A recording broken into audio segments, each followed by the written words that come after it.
ये कहानी एक ऐसे श्रापित घर की है जिस घर के अंदर अगर कोई भी रहने के लिए जाता है तो उसकी मौत एक चुड़ैल के हाथों हो जाती है। तो दोस्तों, आज की इस वीडियो में हम द ग्रज मूवी की कहानी को एक्सप्लेन करने वाले हैं, तो वीडियो में एंड तक ज़रूर बने रहिएगा। ये मूवी बहुत ही ज़्यादा डरावनी और बहुत ही मज़ेदार है। तो चलिए शुरू करते हैं बिना किसी देरी के।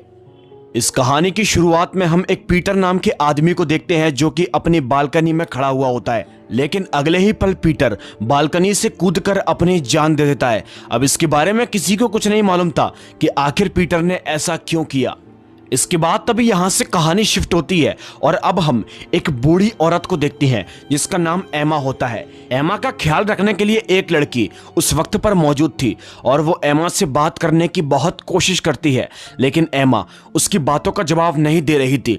उसकी शक्ल को देखकर ऐसा लग रहा था जैसे कि किसी बहुत बड़ी टेंशन में हो। इसके बाद तभी हम देखते हैं एमा की केयर टेकर सफाई करना शुरू कर देती है और जब वो अपने कमरे की सफाई कर रही थी तभी उसे सफाई करने के दौरान एक बहुत भयानक चुड़ैल दिखाई देती है जो कि अगले ही पल उसे जान से मारकर खत्म कर देती है। दोस्तों, इसके बाद तभी अगले ही सीन में हम कैरन नाम की एक लड़की को देखते हैं जो कि अभी अपने हस्बैंड से बात कर रही थी। तभी थोड़ी देर के बाद ये दोनों तैयार होकर अपने अपने काम पर चले जाते हैं। अब मैं आपको एक बात और बता दूं, कैरन जो कि प्रोफेशन से एक केयर टेकर होती है और वो किसी काम के सिलसिले में अपने बॉस से जाकर मिलती है, तभी उसका बॉस उसको एक प्रोजेक्ट हैंडल करने के लिए देता है। और दोस्तों, ये प्रोजेक्ट कोई और नहीं, ये प्रोजेक्ट वही है जिसमें एमा का ख्याल रखना है, यानी कि उसी बूढ़ी औरत एमा का। अब कैरन इस प्रोजेक्ट को करने के लिए तैयार हो जाती है। इसके बाद हम देखते हैं अगले ही सीन में वो एमा के घर पर पहुंच जाती है। अब घर जाने के बाद वो एमा से बात करने की बहुत कोशिश करती है, लेकिन एमा उसकी बातों का कुछ भी जवाब नहीं दे रही थी और कैरन भी ये देखकर समझ जाती है कि शायद ये मेंटली डिस्टर्ब है। इसके बाद तभी अगले सीन में हम देखते हैं कैरन यहाँ पर घर की सफाई करना शुरू कर देती है और तभी सफाई करने के दौरान उसको घर के अंदर एक बहुत पुरानी अलमारी दिखाई देती है, जिस अलमारी के ऊपर बाहर से बहुत सारे टैप लगे हुए थे। अब कैरन उस अलमीरा के करीब बढ़ती है और उन टैपों को हटाने की बहुत कोशिश करती है। सारे टैपों को हटाने के बाद वो जैसे ही उस अलमीरा को खोलती है तो उसके अंदर उसे एक काली बिल्ली दिखाई देती है, जिसे देखकर वो भी बहुत डर जाती है। लेकिन इसी के साथ उस काली बिल्ली के साथ उसे उस अलमीरा के अंदर एक छोटा बच्चा दिखाई देता है जो कि शायद देखने में बहुत ही अजीब था। अब घर के अंदर ये सब देखकर कैरन को बहुत अजीब लगता है, इसलिए वो फौरन ही भागकर एमा के पास जाती है और पूछना चाहती है। लेकिन वो जैसे ही एमा के करीब बढ़ती है तो वो पाती है कि एमा ना जाने किसी से बात करने की कोशिश कर रही थी, जबकि उसके पास कोई भी मौजूद नहीं था। अब इससे पहले कि कैरन कुछ और समझ पाती तभी इन लोगों को वहां पर एक काली सी परछाई दिखाई देती है जो कि दिखने में बहुत डरावनी थी। इसके बाद तभी हमको फ्लैशबैक के अंदर कहानी दिखाई जाती है, जहां हम देखते हैं एमा अपने परिवार के साथ जब इस घर के अंदर रहने के लिए आई थी, तब इस घर के अंदर प्रवेश होते ही एमा को कुछ बहुत अजीब सा फील हो रहा था, लेकिन वो इस बात के बारे में घर के किसी भी मेंबर से जिक्र नहीं कर पाई थी। और तो और वो आदमी जो कि इस घर को बेचने के लिए आया था, दरअसल जब वो बाथरूम के अंदर जाता है तो उसे बाथरूम के अंदर एक छोटे बच्चे की आत्मा दिखाई देती है, जिसके बारे में वो किसी को भी जिक्र नहीं करता क्योंकि उसको तो जल्दी से घर बेचकर निकलना था। अब जैसे ही एमा के परिवार वालों को ये घर पसंद आ जाता है तो वो आदमी इस घर को बेचकर 9-2-11 हो जाता है। अब ये लोग घर में रहना शुरू कर देते हैं और एक शाम को जब उस बूढ़ी औरत एमा का बेटा अपने ऑफिस से घर लौटता है तो वो घर का सारा सामान इधर उधर बिखरा पाता है और वो जैसे ही अपने वाइफ के कमरे के अंदर जाता है तो उसकी तबीयत बहुत ही खराब दिख रही थी। उसका हुलिया पूरी तरीके से बदल चुका था और थोड़ी देर के बाद वहां पर एक बच्चे की आत्मा आती है और उन दोनों को जान से मारकर खत्म कर देती है। अब जब से एमा के बेटे और बहू की डेथ हुई तो उन दोनों की मौत के बाद वो इस घर के अंदर अकेले ही रहती है अपनी केयर टेकर के साथ। दोस्तों, इसके बाद तभी कहानी फिर से प्रेजेंट के अंदर आ जाती है और अब हम देखते हैं कैरन अभी तक घर नहीं पहुंची थी, इसीलिए उसको ढूंढते ढूंढते उसका बॉस भी यहां तक पहुंच जाता है। अब जैसे ही वो घर के अंदर आता है तो वो कैरन को बेहोश पाता है। ये देखकर वो डर जाता है कि आखिर कुछ ना कुछ तो गलत इस घर के अंदर जरूर हुआ होगा। इसके बाद उसका बॉस फौरन ही पुलिस को कॉल कर देता है और थोड़ी देर के बाद इस केस की छानबीन करने के लिए पुलिस भी पहुंच जाती है। अब एक पुलिस वाला कैरन के बॉस से कुछ सवाल करता है और तभी वो उसके सवालों का जवाब देता है। वो कहता है कि एमा का ख्याल रखने के लिए पहले एक केयर टेकर को रखा गया था जिसका नाम यूको था, लेकिन अचानक से यूको की रहस्यमय तरीके से मौत हो गई और अब कैरन उसका ख्याल रखने के लिए आई थी, तो उसके साथ भी ऐसे अजीबोगरीब हादसे हुए। इसके बाद तभी हम देखते हैं पुलिस उस घर की छानबीन करना शुरू कर देती है। अब घर की छानबीन करते वक्त पुलिस वाले को एक बहुत अजीब रूम दिखाई देता है और वो जैसे ही उस रूम की छानबीन करता है तो उसे उस रूम के अंदर 2 डेड बॉडी मिलती है। पहली डेड बॉडी थी उस बूढ़ी औरत की बहू की और दूसरी डेड बॉडी थी उस बूढ़ी औरत के बेटे की, जो कि बहुत टाइम से यहाँ पर रखी हुई थी।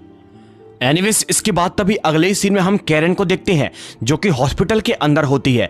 हॉस्पिटल में उससे मिलने वही पुलिस वाला भी पहुंच जाता है जिसका नाम नाकागावा होता है और तभी वो पुलिस वाला कैरन से बात करने की कोशिश करता है और उससे कुछ सवाल करता है। अब कैरन उनके सवालों का जवाब दे देती है और थोड़ी देर के बाद वो पुलिस वाला कैरन को एक फोटो दिखाता है जो कि उसी छोटे बच्चे की थी। इस बच्चे का नाम तोशियो था और जब कैरन उस बच्चे की फोटो को देखती है तो वो उस बच्चे को पहचान जाती है। तभी वो पुलिस वाले को बताती है कि उसने इस बच्चे को उस घर के अंदर एक अलमीरा के अंदर देखा था। लेकिन दोस्तों, कैरन को मालूम पड़ता है कि जिस बच्चे को उसने उस अलमीरा के अंदर देखा था उस बच्चे की काफी साल पहले मौत हो गई है। अब दोस्तों, इसके बाद तभी हम अगले ही सीन में एक लड़की को देखते हैं जो कि अपने ऑफिस के अंदर बैठकर अपना काम कर रही थी। काम खत्म करने के बाद वो लड़की जैसे ही अपने घर की ओर जाने की कोशिश करती है तो जाते वक्त ही उसे ऐसा महसूस होता है कि कोई उसका पीछा करने की कोशिश कर रहा है। अब वो लड़की लगातार ये नोटिस कर रही थी कि यहाँ पर कोई तो है। इसके बाद हम देखते हैं अगले ही सीन में उसको एक बहुत भयानक चुड़ैल दिखाई देती है। इसे देखकर वो डर जाती है और फौरन ही भागकर गार्ड के पास पहुंच जाती है। वो गार्ड को बताती है कि इस बिल्डिंग के अंदर कोई तो है जो कि हमें दिखाई नहीं दे रहा है। अब वो सिक्योरिटी गार्ड देखने के लिए चला जाता है कि आखिर इस बिल्डिंग के अंदर कौन है और वो लड़की गार्ड के रूम के अंदर सीसीटीवी फुटेज को देखने की कोशिश करती है और तभी उसे फुटेज के अंदर कोई साया दिखाई देता है। दोस्तों, अपनी आंखों से इतने डरावने दृश्य को देखकर वो लड़की बहुत डर जाती है और वहां से भागकर अपने घर चली जाती है। लेकिन घर जाने के बाद भी उसको ऐसा बिल्कुल भी नहीं लग रहा था कि वो इस घर के अंदर अकेली है। उसे हर पल यही महसूस हो रहा था कि कोई उसके आसपास भटक रहा है और अगले ही पल हम एक चुड़ैल को देखते हैं जो कि उसके बिस्तर के अंदर से निकलकर उसको जान से मारकर खत्म कर देती है। अब इसके बाद तभी अगले ही सीन में हम कैरन के बॉस को देखते हैं जो कि अपने ऑफिस से अपने घर जा रहा था, लेकिन जाते वक्त ही उसे अपने ऑफिस के अंदर एक अजीब सी लड़की दिखाई देती है। वो उस लड़की को देखकर बहुत ही डर जाता है और तभी वो उस लड़की का पीछा करना शुरू कर देता है।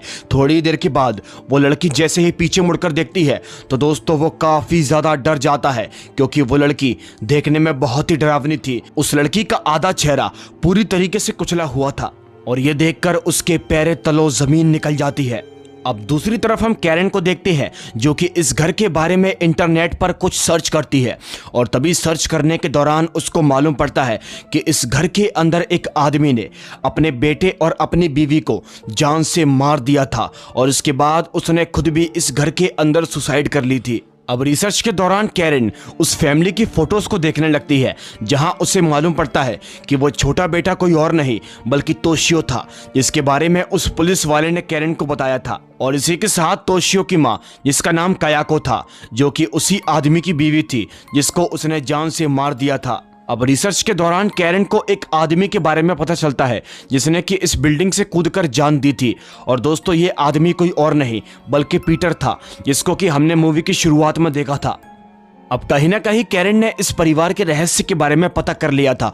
इसके बाद तभी अगले ही सीन में हम देखते हैं कैरन पीटर की वाइफ से जाकर मिलती है। वो जानती थी कि शायद उससे मिलकर कुछ सुराग के बारे में पता चल जाएगा और वहां जाकर वो पीटर के बारे में कुछ पूछती है, लेकिन उसकी वाइफ पीटर के बारे में कुछ ज्यादा नहीं बताती और तभी वो उसे पीटर की कुछ फोटोज दिखाती है। जब कैरन उन फोटोज को गौर से देखती है तो गौर से देखने पर उसको मालूम पड़ता है कि पीटर की उन फोटोज के अंदर एक लड़की है जो कि बार बार पीटर को फॉलो कर रही है। वो हर फोटो के अंदर उसको दिखाई देती है। अब कैरन जैसे ही पीटर की फोटोज को गौर से देखती है तो तभी उसे गौर से देखने पर यह साफ साफ पता चल पा रहा था कि जो लड़की पीटर को फॉलो कर रही है वो कोई और नहीं बल्कि वही लेडी कयाको है जिसके बारे में उसने नेट पर रिसर्च किया था। लेकिन वो ऐसा क्यों कर रही थी इसके बारे में आपको आगे पता चलेगा। अब इसके बाद कैरन अगले सीन में उस पुलिस वाले से जाकर मिलती है। तभी वो उससे बात करने की कोशिश करती है। वो पुलिस वाला उससे कहता है कि आज से काफ़ी साल पहले इस घर की छानबीन करने के लिए मेरी टीम के कुछ पुलिस वाले आए थे, लेकिन उनमें से कुछ लोगों की रहस्यमय तरीके से मौत हो गई। अब कहीं ना कहीं ये घर पूरी तरीके से श्रापित हो चुका है क्योंकि उस घर के अंदर अजीब तरीके से बहुत लोगों की मौत हुई है और अगर इस श्राप को खत्म करना है तो उस जगह को खत्म करना होगा जिस जगह पर यह श्राप फैला है। अब ठीक उसी रात को हम देखते हैं उस पुलिस वाले को जो कि इस घर को जलाने के लिए जाता है। अब वो जैसे ही उस घर को जलाने की कोशिश करते हैं तभी उन्हें बाथरूम के अंदर से कुछ आवाज़ें आती हैं और वो जैसे ही बाथरूम के अंदर जाते हैं तो वो पाते हैं कि एक छोटा बच्चा डूब रहा था। वो उस बच्चे को बचाने की कोशिश करते हैं लेकिन थोड़ी देर के बाद हमको मालूम पड़ता है ये बच्चा कोई और नहीं बल्कि तोशियो था जो कि ऑलरेडी मर चुका है। तभी अचानक से उस पुलिस वाले को एक शैतानी हाथ डुबाकर जान से मार देता है। इसके बाद तभी अगले सीन में हम कैरन को देखते हैं जो कि अपने घर पर जाती है। घर पर जाने के बाद उसके हस्बैंड का उसे एक मैसेज मिलता है जहां वो उससे कह रहा था कि वो उसे ढूंढने के लिए उसी घर के अंदर चला गया है। अब ये पढ़कर कैरन बहुत ही डर जाती है और वो भागते भागते उसी घर के अंदर पहुंच जाती है। अब कैरन जैसे ही उस घर के अंदर पहुंचती है तो वहां पर उसे पीटर की आत्मा दिखाई देती है और इसी के साथ वहां पर तोशियो भी था। अब दोस्तों इसी बीच हमको इस मूवी के एक मेन रहस्य के बारे में पता चलता है। दरअसल तोशियो की मां कयाको पीटर को इसलिए फॉलो करती थी क्योंकि दोस्तों वो उससे लाइक करती थी और उसने पीटर के बारे में अपने डायरी के अंदर भी लिखा हुआ था। लेकिन जैसे ही उसकी ये डायरी उसके हस्बैंड ने पढ़ ली तो वो काफ़ी ज़्यादा गुस्सा हो गया था और उसने गुस्से में आकर अपनी बीवी को ही जान से मार दिया। और इसी के साथ इतना ही नहीं, वो इतना गिर गया था कि उसने अपने बेटे तोशियो को भी पानी में डुबाकर मार डाला और इसी के साथ उसने एक काली बिल्ली को भी मार दिया था। और जैसे ही कयाको की मौत हुई तो मरने के बाद वो एक चुड़ैल बन गई और इसी घर के अंदर भटकती रही। और जब उस बूढ़ी औरत के परिवार वाले यानी कि एमा के परिवार वाले इस घर के अंदर रहने के लिए आए तो उस चुड़ैल ने उनको भी जान से मार दिया। यानी कि जो भी इस घर के अंदर आया उन सभी को उस चुड़ैल ने जान से मार दिया। और दोस्तों अब कैरन और उसके हस्बैंड भी इसी घर के अंदर थे यानी कि उनकी मौत भी तय थी। इसी के साथ हम देखते हैं वो चुड़ैल कयाको बड़े ही अजीबोगरीब तरीके से आवाज़ करते हुए इन लोगों को मारने के लिए इनके करीब बढ़ना शुरू कर देती है। लेकिन इससे पहले कि वो उन्हें जान से मार पाती तभी कैरन पेट्रोल से उस घर के अंदर आग लगवा देती है। अब ये घर पूरी तरीके से आग के अंदर जल जाता है और कैरन फौरन ही किसी तरह अपनी जान बचाकर यहाँ से भागती है। इसके बाद तभी अगले सीन में हम कैरन को हॉस्पिटल के अंदर देखते हैं और हॉस्पिटल के अंदर हमको ये मालूम पड़ता है कि कैरन के हस्बैंड की भी मौत हो चुकी है यानी कि उस आग की चपेट में आकर उसका पति भी मर चुका था। और जब वो अपने पति की डेड बॉडी के पास जाती है तो उसे वहां पर वही चुड़ैल कयाको दिखाई देती है जिससे कि पता चल चुका था कि श्राप और वो चुड़ैल अभी भी खत्म नहीं हुई है। अगर आप इस मूवी की आगे की कहानी को जानना चाहते हैं तो मैं इसके सेकंड पार्ट को भी जल्दी एक्सप्लेन कर दूंगा। उसके लिए आप बस नीचे एक कॉमेंट कर देना और बस ये मूवी यहीं पर खत्म हो जाती है। आपको द ग्रज मूवी की कहानी कैसी लगी मुझे नीचे कॉमेंट करके ज़रूर बताइएगा और अगर वीडियो अच्छी लगी हो तो लाइक करके चैनल को सब्सक्राइब जरूर कर लेना।